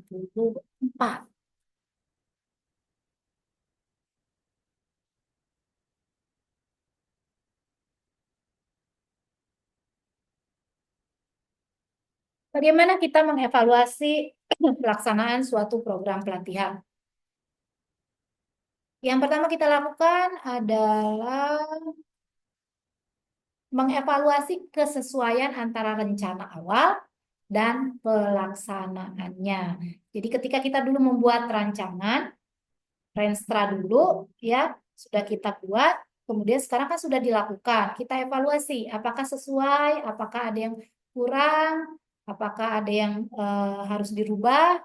Ya, nah itulah yang kita jadikan bahan untuk evaluasi yang pertama.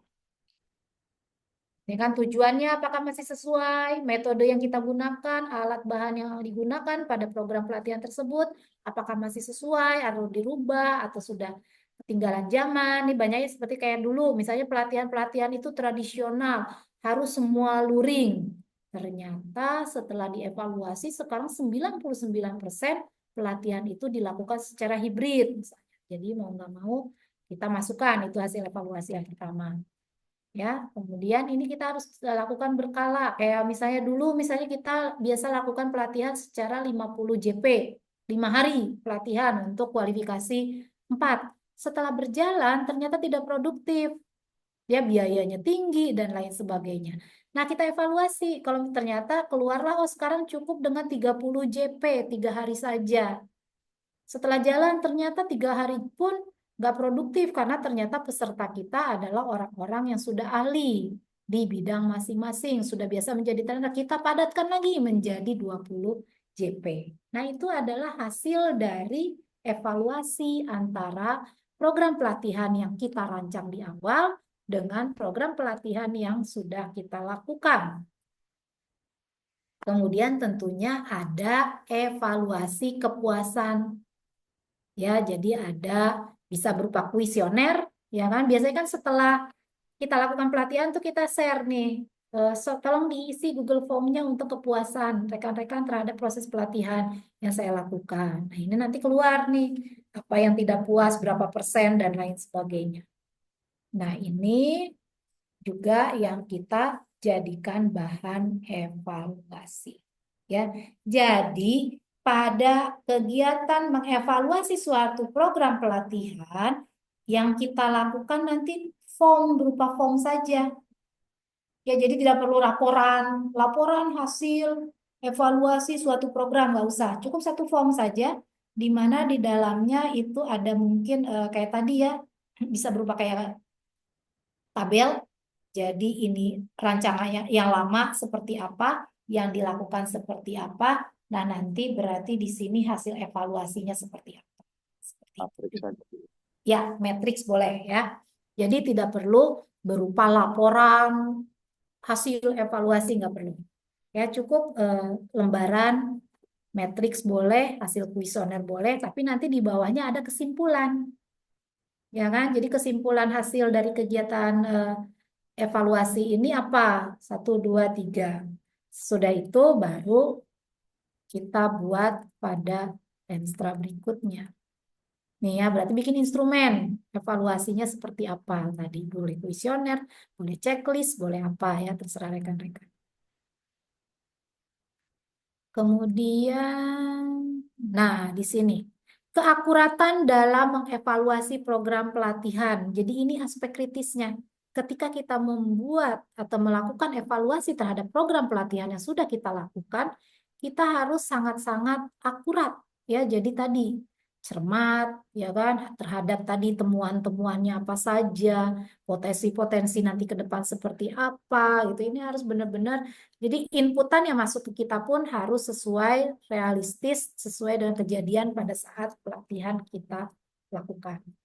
Sehingga nanti hasil evaluasinya akan membantu kita dalam penyusunan rancangan pelatihan selanjutnya. Kemudian yang terakhir adalah biaya. Biaya ini di 86. Ini enggak. Ini rekan-rekan ya, kalau udah master, seluruh unit kompetensi yang ada pada SKKNI ini kita harus kuasai ya. Karena kan kalau dulu 26 unit, ya kan? Mabok. Portofolionya luar biasa. Sekarang kan hanya 14 unit, dikelompok-kelompokin. Jadi tetap harus kita kuasai memang yang dipertanggungjawabkan secara dokumen 14. Sekarang ini unit evaluasi yang terakhir sebelum kita masuk ke peta kompetensi adalah mengevaluasi biaya suatu program pelatihan kerja. Berarti ini untuk satu program pelatihan yang sudah pernah kita lakukan ya, kita evaluasi biayanya. Komponen biaya suatu program pelatihan sudah ada pastinya komponen biayanya, biaya pelatihan, narasumber, administrasi, ya kan? Kemudian biaya konsumsi, akomodasi, dan lain sebagainya. Semua komponen biaya itu sudah ada tentunya pada kegiatan yang sudah kita lakukan. Itu kita ambil dan kita lakukan analisis. Apakah biayanya masih sesuai, perlu penambahan, pengurangan, atau perlu ada tambahan biaya baru. Kita analisis secara cermat, kemudian kita buat lagi komponen biaya yang baru, yang sesuai ya untuk pelatihan selanjutnya yang sudah kita susun tadi. Kan nanti keluar nih, biaya ini kan salah satu bentuk nanti yang menyebabkan adanya pengembangan program. Ya kan salah satunya bisa jadi karena biaya.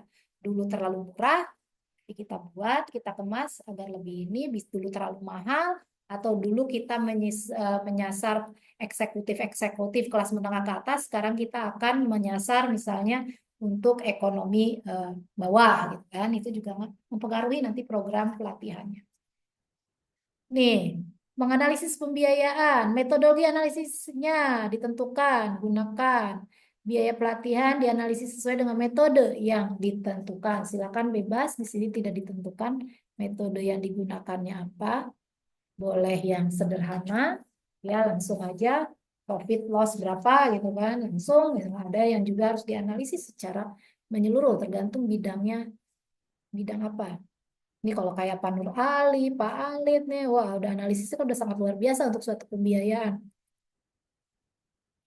Harus undang tim lagi ya kita ya Bu Fitri, undang kita gitu.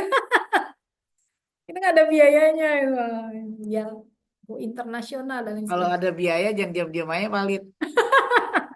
Masukin budget kita, Pak ya. Nah ya, gitu. Kalau bisa masuk, masuk gitu kan. Terlalu kebanyakan biaya. Jadi profitnya hilang. Nih ya, jadi pembiayaan program pelatihan digunakan sebagai pembanding, ya kan, untuk penyelenggaraan pelatihan berikutnya ya. Jadi kita lakukan nih. Jadi analisis biaya ini juga kita bisa ambil misalnya dari pesaing kita, dari mana, itu kan bisa menentukan ya untuk analisis biaya selanjutnya. Kayak sekarang nih perang harga, kami aja di LSP udah sakit kepala nih. LSP baru setiap bulan ada aja. Sekarang udah lebih dari 20 metodologi. Termasuk di Jogja ada lagi LSP baru ya Pak Alit ya. Metodologi gitu kan. Tapi nggak apa-apa, kita maju terus, pantang mundur. Di di daerahnya Pak Firmansyah sekarang ada 2 baru tuh, Tangerang. LSP baru ada IP sama Insan apa Intel kemarin aku baca tuh. Metodologi juga. Nah, ini juga perlu nih dalam analisis apakah biayanya, bagaimana caranya gitu kan. Nih ujung-ujungnya membuat laporan. Berarti di sini baru kita buat laporan efektivitas biaya ya untuk suatu program sesuai ketentuan di organisasi kita. Ada misalnya organisasinya hobi pembiayaan dari pemerintah, ya berarti kita harus bikin eh, efektivitas biayanya sesuai dengan pemerintah gitu. Ada yang senangnya biaya mandiri untuk kelas misalnya kayak Pak Nur Ali nih, saya sukanya yang kelas-kelas eksklusif, berarti kita bikin nanti pembiayaan untuk kelas-kelas eksklusif. Jadi trainer-trainernya pun eksklusif ya, jadi nggak maunya Pak Alit nih harus diberangkatkan dari jauh gitu trainernya. Jadi Pak Alit kita ke Singapura dulu, nanti ditugaskan dari Singapura baru ke sini. Saya Pak Nur. Seperti itu ya. Jadi ada banyak banyak hal ya yang mempengaruhi. Tuh, efektivitas biaya manfaat dilakukan dengan metode bisa ini return on training investment, biaya modalnya balik atau enggak, ya kan, dan lain sebagainya. Ketika kita membuat analisis, tentunya kita harus tahu program pelatihan yang sejenis tadi, ya kan, punyanya lembaga lain, pemerintah lain, dan lain sebagainya. Kemudian kita analisis yang terbaik seperti apa. Nah, sesudah ini baru kita masuk ke unit gongnya level 6. Ini biasanya di skip nih. Sekarang kita akan bahas. Kita sudah bikin rencana bisnis. Tadi ya di situ berarti pemasaran harus masuk. Plafon e-learning berarti rencana bisnis kita harus mengandung pembelajaran berbasis ya, e-learning. Harus ada plafonnya apa dan lain sebagainya. Itu masuk ke Renstra.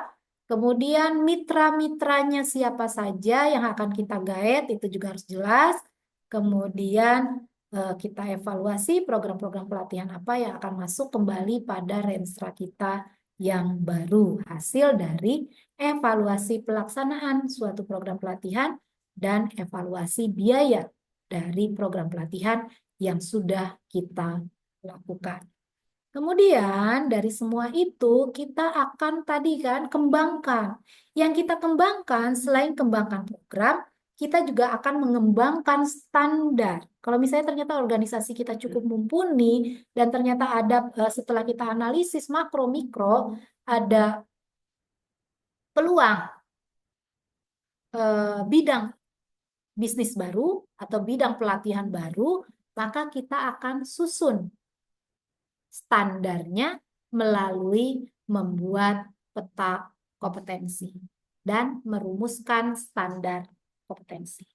Ya, jadi peta kompetensi di sini adalah peta-peta kompetensi untuk industri kita. Kalau misalnya ternyata baru ada SKKNI-nya saja, belum ada KKNI-nya, berarti kita bisa membuat peta kompetensi untuk sektor tersebut. Atau bahkan belum ada SKKNI-nya, baru ada SKK, atau baru ada kita ambil comotan dari luar negeri. Nah, kita mau buat menjadi standar baru, maka kita harus buat petanya dan rumuskan standarnya standar. Apakah akan berupa nanti SKKNI, apakah SKK, atau standar internasional. Kita sebagai trainer level 6 harus paham betul bagaimana kita membuat peta kompetensi dan bagaimana kita merumuskan suatu standar kompetensi ya. Ini kita balik lagi ke nomor unit yang awal 01 dan 03. Ya, jadi ini ruhnya standar. Sekarang tapi posisinya adalah kita akan membuat standar baru. Karena di bidang kita misalnya belum ada. Kayak sekarang yang sudah ada SKK itu kayak hipnosis. Mereka punya SKK. Ya, kemudian apa tuh yang soft skill. Sekarang sudah ada SKKNI-nya. Nah, ini mungkin sekarang ada bidang-bidang tertentu. Oh, ini ternyata kita perlu nih membuat standarnya menjadi standar SKKNI seperti itu ya. Jadi yang pertama kita lakukan adalah kita petakan dulu si kompetensi pada sektor tersebut. Apa yang harus kita lakukan? Yang pertama kita menginterpretasi ruang lingkup pemetaan kompetensi. Ya, bagaimana caranya? Yang pertama, ruang lingkup dan tujuan pemetaan kompetensi ditetapkan berdasarkan pada sistem standarisasi kompetensi nasional ya. Jadi, kita berdasarkan kualifikasi yang sudah berlaku secara nasional ya. Yang kedua, sistem, prosedur, dan persyaratan pemetaan kompetensi diidentifikasi menggunakan konsep regional model kompetensi standar atau biasa dikenal dengan RMCS. Ya. Kemudian,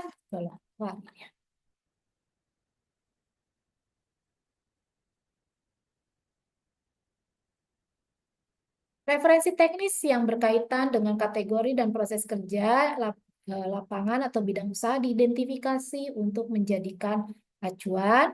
Kemudian kita diskusikan dan konsultasi awal dengan pemangku kepentingan dan para pakar serta praktisi di lapangan. Jadi rekan-rekan, ketika kita akan membuat standar kompetensi baru, itu SKKNI, SKK maupun standar internasional, yang kita harus lakukan adalah diskusi ya dengan pemangku kepentingan dan pakar. Ya, jadi kayak misalnya nih, sekarang kita harus diskusi nih metodologi, kan yang namanya SKKNI itu biasanya masa berlakunya 5 tahun. Ini udah habis nih masa berlakunya rekan-rekan. Jadi sudah 2025. Berarti tahun ini kita para praktisi metodologi bisa berkumpul bersama, berdiskusi untuk menyusun standar SKKNI baru di bidang metodologi pelatihan. Kalau misalnya ternyata kemarin kita lihat standar yang lama 333 ini ada yang kurang, banyak yang tidak tepat. Nah, berarti kita sudah mulai sekarang bisa melakukan diskusi dan konsultasi dengan pemangku kepentingan. Di sini berarti Kementerian Tenaga Kerja dan para pakar tentunya adalah trainer-trainer yang ada di seluruh Indonesia yang tergabung dalam asosiasi-asosiasi instruktur ya dan pelatihan. Nah, kita harus berkumpul bersama. Jadi yang namanya standar ini nggak boleh dibikin sendiri. Kalau misalnya kita mau bikinnya secara nasional, berarti ya kita undang itu pemangku kapar apa. Tapi kalau misalnya SKK, berarti kan kita bicaranya organisasi, asosiasi, lebih sempit. Kalau SKK ini kan dimiliki oleh lembaga atau asosiasi. Kayak Pak Nur Ali misalnya, dulu sudah ada SKKNI-nya, tapi ternyata terlalu umum. Ya kita mau bikin aja nih sekarang untuk standar SKK. Bidang misalnya jasa penilai publik, itu bisa. Ya caranya berarti ini. Kita tentukan ruang lingkup pemetaannya, kemudian kita kumpulkan para pakar, kemudian berarti kita undang pemangku kepentingannya di sini berarti kan OJK atau Kementerian Keuangan gitu kan bisa gabung baru kita buat petanya. Bagaimana caranya? Nih, berarti kita cek di KBLI sektor kita ini ada di kode berapa di KBLI. Ya, nanti kalau sudah ada di situ sudah ada uraiannya.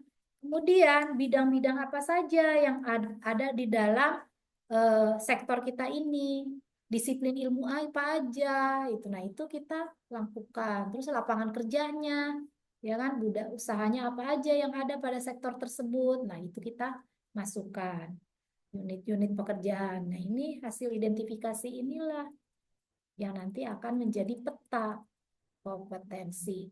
Tujuan utamanya apa, ya kan? Kita harus tentukan nih tujuan utama dari SKK bidang penilai publik adalah apa. Kemudian nanti tujuan utamanya dirumuskan dalam kalimat pernyataan yang mencerminkan hasil atau output lapangan usaha yang jelas dan terukur. Menentukan fungsi kuncinya, tadi kan udah besar ya, tujuan utamanya apa, fungsi utama, terus fungsi kuncinya apa, terus nanti dispesifikan lagi dari fungsi kunci ini, jadi menjadi kunci dasar, kunci apa. Nah nanti kalau sudah terbentuk petanya, nah nanti baru kita bisa rumuskan standarnya. Ya, di sini sudah ada bagaimana cara kita menentukan fungsi kunci, kan? Mempertimbangkan proses kerja serta karakteristik dan kekhasan lapangan usaha.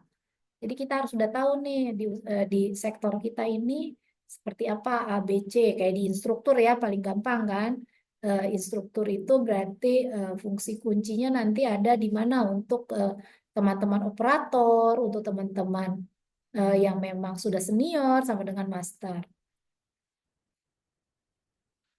Fungsi utama, nah fungsi dasar. Nanti kita buat juga tuh setelah fungsi utamanya, fungsi kuncinya, fungsi dasarnya apa, baru kita buat bagannya. Ya, model diagramnya kan bisa beda-beda ya. Kalau yang sekarang punya kita kan udah tabel gitu ya. Kalau yang di SKKN yang 333 tuh diagram peta kompetensinya berupa tabel. Kalau dulu ada namanya cucuk lauk, jadi berupa kayak apa? Tulang ikan gitu. Yang digunakannya bisa macam-macam. Kita gunakan yang paling sederhana, yang paling mudah dimengerti, dan tentunya kita bisa membacanya dengan lebih mudah. Nih ya, pernyataan atau uraian dari tujuan utama, fungsi kunci, fungsi utama, dan fungsi dasar diperoleh dari identifikasi dan analisis fungsi produktif lapangan atau bidang usaha dituangkan di dalam diagram peta kompetensi yang telah dipilih. Nah, baru setelah kita buat diagram, baru kita validasi. Jangan lupa ya, setelah kita susun, kita validasi.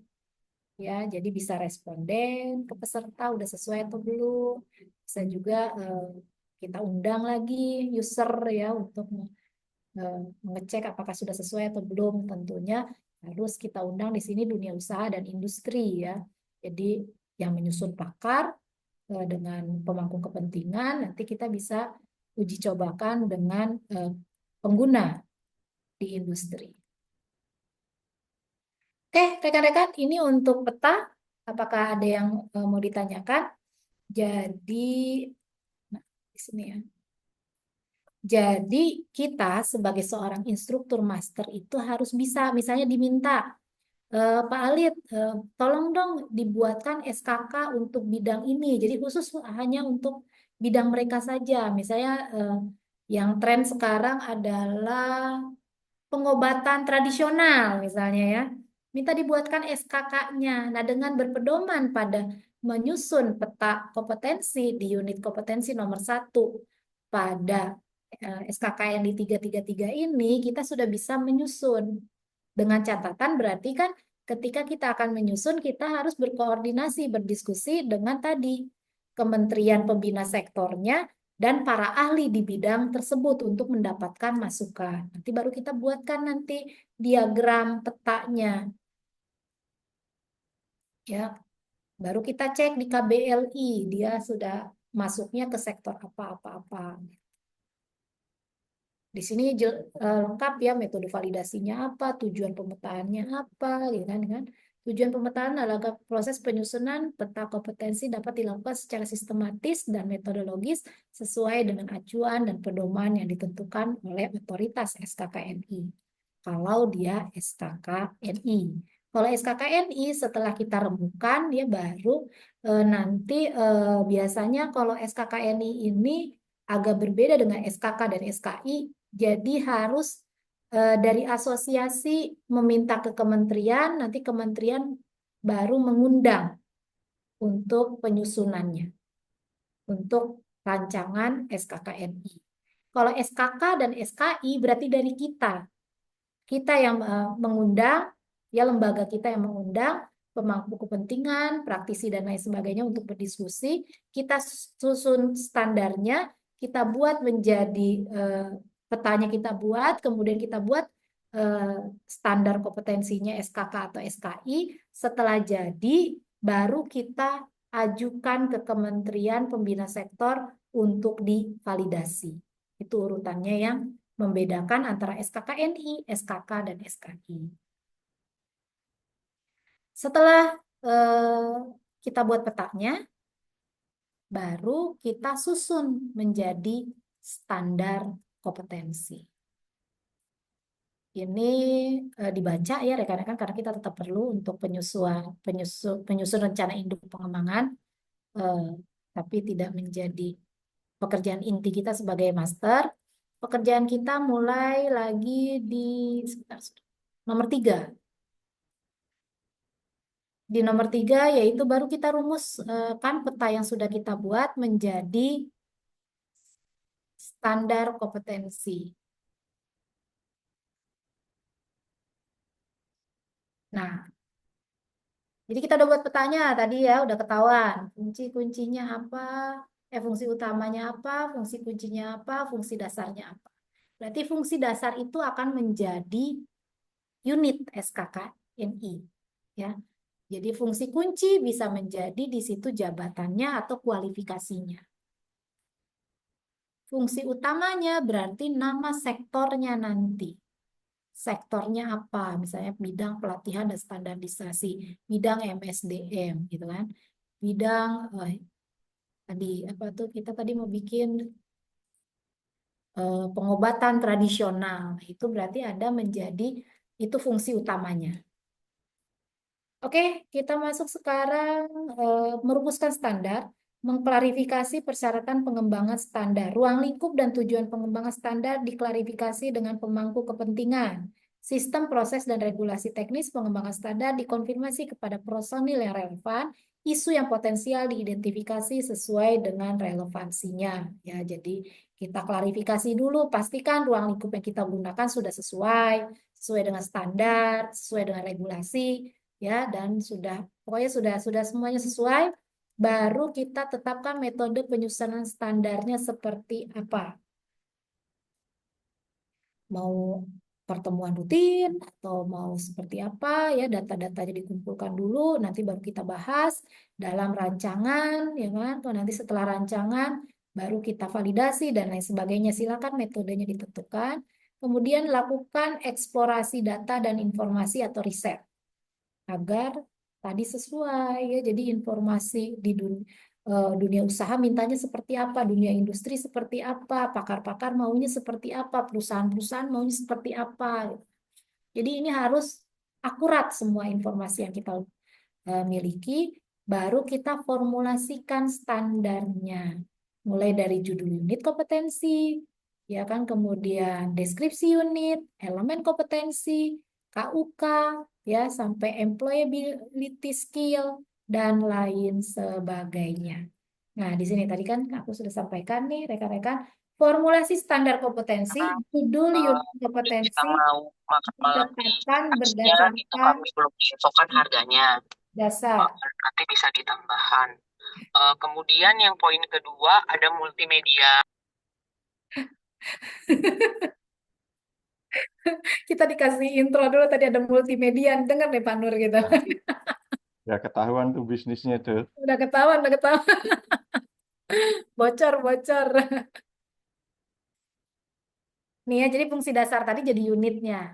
Unit itu berarti baru kita deskripsikan. Jadi kan ditujuan untuk apa-apa seperti SKKNI umumnya. Elemen kompetensi kita tetapkan. Elemen kompetensi ini berarti langkah-langkah kerja utama agar pekerjaan atau fungsi dasar itu bisa dilakukan.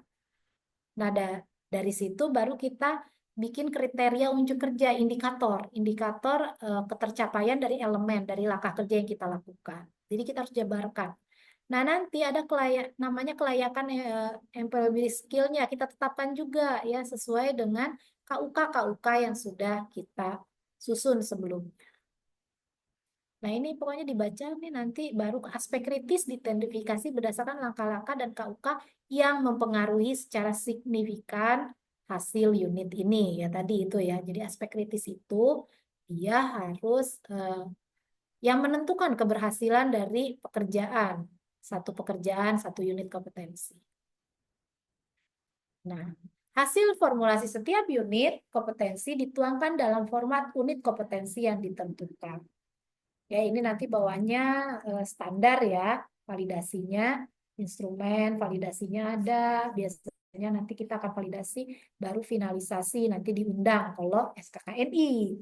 Ya, kalau SKKNI kita enak, kita hanya sebagai yang mengajukan ini perlu revisi, perlu apa asosiasi kita ya, nanti timnya ini yang akan mengerjakan, nanti kementerian masukkan pada program kerja mereka, kemudian nanti ketika ada anggarannya kita diundang untuk menyusun rancangan SKKNI tersebut ya kita di asosiasi.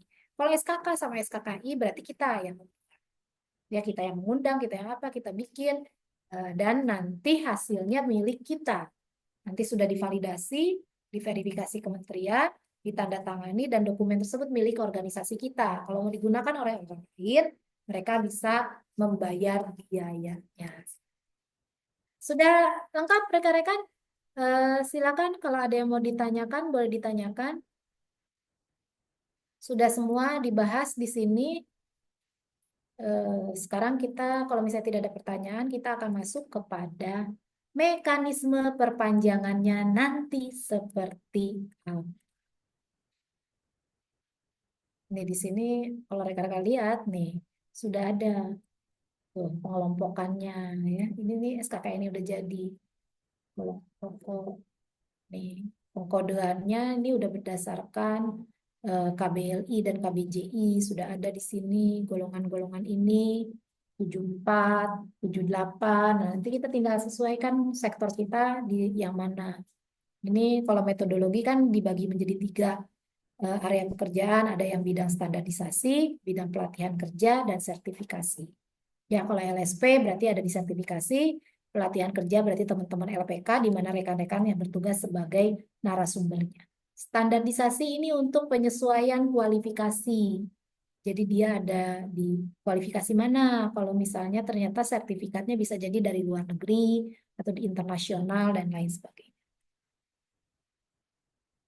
Sudah, sekarang kita masuk kepada proses ujinya ya sambil berjalan.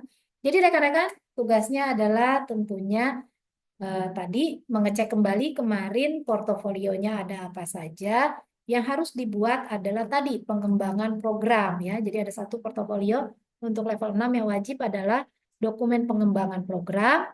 Kemudian yang kedua dokumen baru terkait Renstra di mana di dalamnya sudah hasil analisis dari biaya, program, dan lain sebagainya, Renstranya keluar. Kemudian yang ketiga adalah dokumen-dokumen terkait peta kompetensi yang baru. Silakan kalau misalnya sudah ada, sektor mana mau membuat, boleh. Kalau nggak ada, berarti rekan-rekan boleh analisis di bidang metodologi, boleh analisis bidang MSDM, atau bidang-bidang rekan-rekan sekalian. Karena MSDM juga 2020 ya, jadi sudah mau habis masa berlakunya. Metodologi juga 2020 sudah mau habis masa berlakunya. Rekan-rekan boleh analisis, kemudian membuat peta baru. Silakan ya, dibuat. Dan nanti sekarang kita akan masuk ke prosesnya nanti seperti apa. Setelah rekan-rekan membuat 3 dokumen tadi, jadi disilakan diupload pada drive yang sudah disiapkan oleh Mas Tri ya di situ. Kemudian ada tambahan yang harus rekan-rekan buat.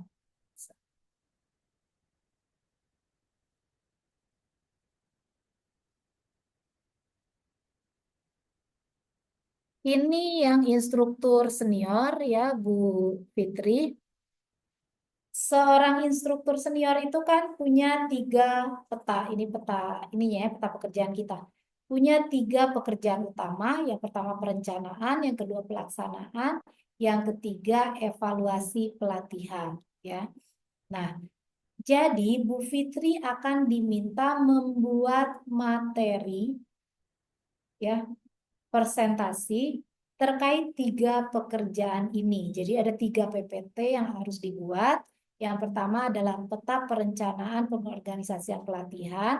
Slide-nya hanya terdiri dari 5 sampai dengan 10 slide, di mana dalamnya harus mengupas 10 unit kompetensi pada unit perencanaan. Ya, ini yang pertama. Kemudian membuat lagi materi presentasi yang kedua, yaitu materi presentasi melaksanakan program pelatihan. Bukan micro teaching, tapi presentasikan bagaimana saya melakukan perencanaan pengorganisasian pelatihan kerja sesuai dengan dokumen-dokumen portofolio yang sudah dibuat sebelumnya ya, bisa diambil dari yang 3 tahun lalu plus tadi yang baru ya kan.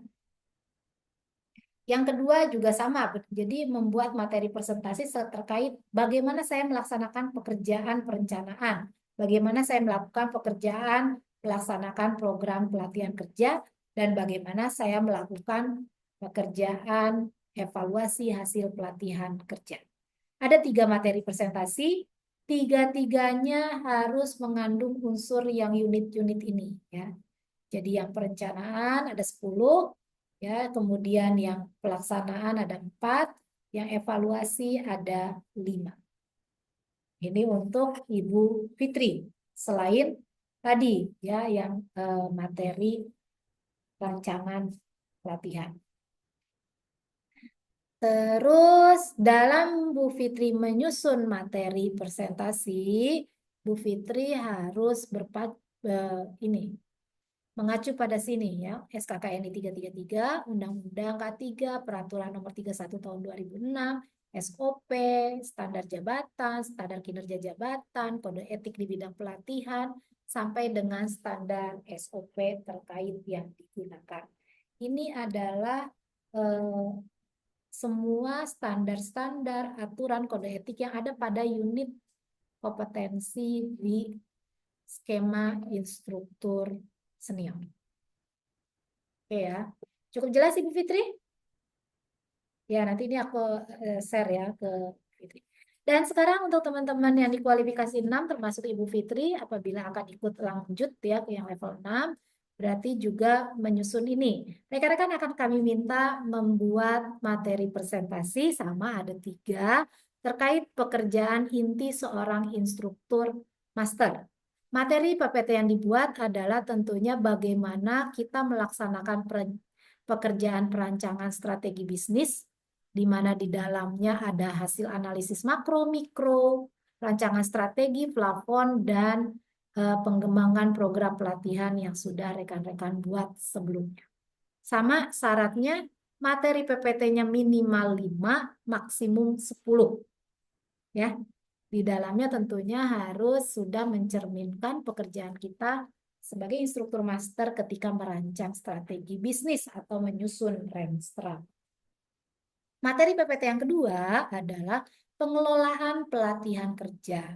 Jadi bagaimana kita melakukan pengelolaan pelatihan kerja di mana di dalamnya ada atau membahas fasilitasi e-learning, memasarkan, mengembangkan jejaring, dan melakukan negosiasi dengan mitra. Sama 5 sampai 10 lembar PPT. Ya. Yang ketiga adalah pengembangan sistem pelatihan kerja, di mana ada 5 unit kompetensi. Di sini silakan rekan-rekan juga buat materi PPT-nya 5 sampai dengan 10. Ya, ini nanti diupload pada drive yang sudah disiapkan oleh Mas Tri. Nanti ditambah ada perangkat uji yang akan sudah diberikan, mudah-mudahan sama Mas Tri ada di dalam. Silakan diisi ya, APL 1, APL 2, kemudian perangkat lain-lainnya. Semuanya di print, ditandatangani basah. Kalau sudah ditandatangani, silakan dikirim hard file-nya ke kami untuk kami lakukan perpanjangan sertifikasi. Seperti itu. Silakan, ada yang mau ditanyakan? Monggo. Ya, Bu Anita, terima kasih atas penjelasannya. Hanya ingin memastikan saja, Ibu, Ya. bahwa yang akan diunggah nanti adalah PowerPoint presentation ini. 3, Ada 3. betul. Ya, Dibuat terpisah ya, jangan digabung. Jadi dibuat ya masing-masing kelompok betul. itu. Nah, bagaimana dengan dokumen-dokumen pendukungnya? Apakah juga harus dikirim?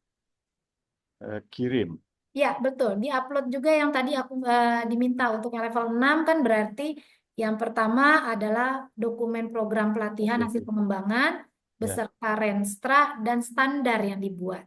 Ya. 3 dokumen untuk kualifikasi 6. Bu, saya kembali nanya juga nih.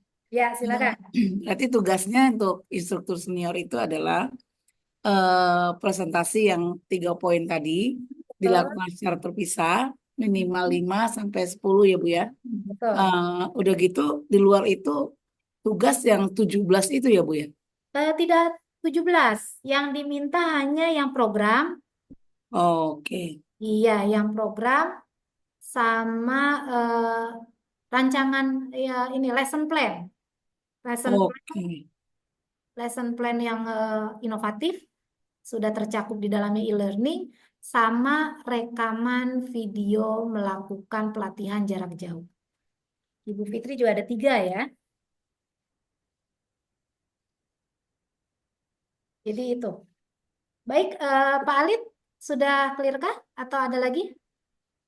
Sudah cukup, Bu. Sudah ya. Segera ya rekan-rekan biar kita bisa ajukan ke BNSP segera dan sertifikatnya segera keluar. Nah, segera ini, Bu. Ayo semangat. Saya besok harus ke Malang dulu lagi. Ya, Sampai sepulang.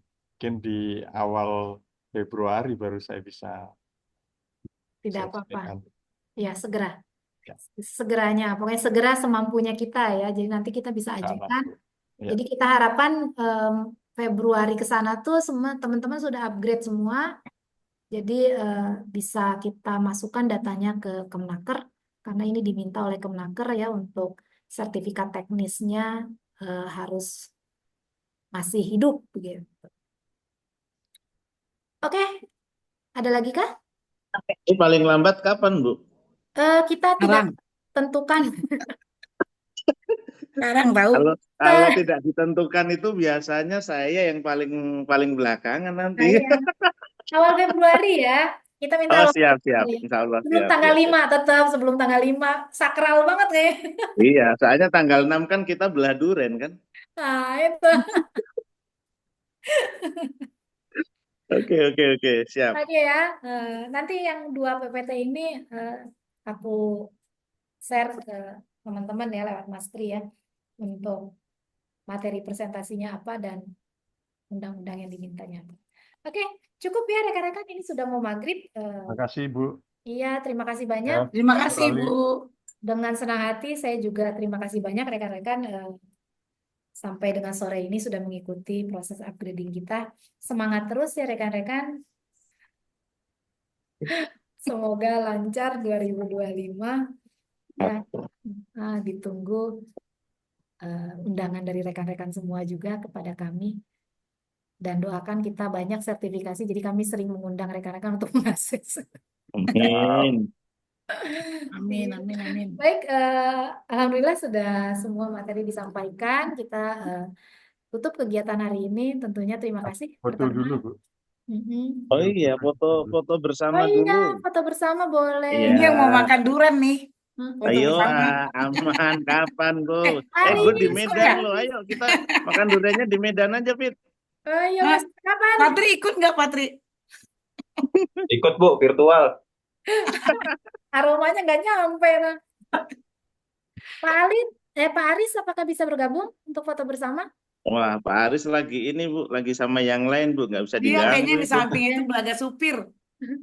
Kalau begitu kita saja, Mas Tri boleh dibantu. Salam Oke. kompeten dulu yuk. Waduh, luar biasa ini master-master kita. Satu, 1, 2, 3. Oke. Oke, terima kasih. Thank you. Ya, Terima kasih Wanita. Bapak Ibu, Pak semoga sukses selalu. Yes. Ya, Pak ditunggu Nurali ditunggu di dokumennya. Malang. Iya, yang mau ke Malang, yang ke Medan. Jadi malu kalau diingetin Malang ini. Siap, Prof. Ya, pamit ya Ya, thank you. rekan-rekan.